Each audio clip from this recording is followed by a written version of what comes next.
دوستان قابل توجهتون باشه تخمی که نوک میزنه بعد از 24 ساعت خب الا تقریبا 36 ساعت دیگه باید در بیاد. اگه در نیومد بدونید که حتما یه مشکلی باید پیش اومده و نتونسته در بیاد. خودتون کمک کنید به پرنده و این نوک رو آزاد کنید. الان این جوجه ملنگو تقریبا 3 روزه که نوک زده بود، یه امروز دیدیم در نیومد، یه مجبور شدیم خودمون کمکش کنیم.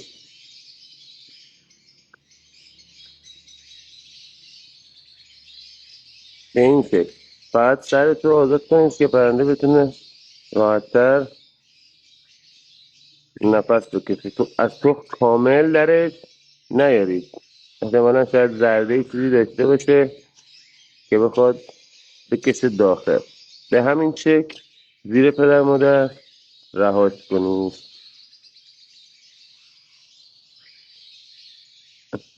امیدوارم خوشتون اومده باشه.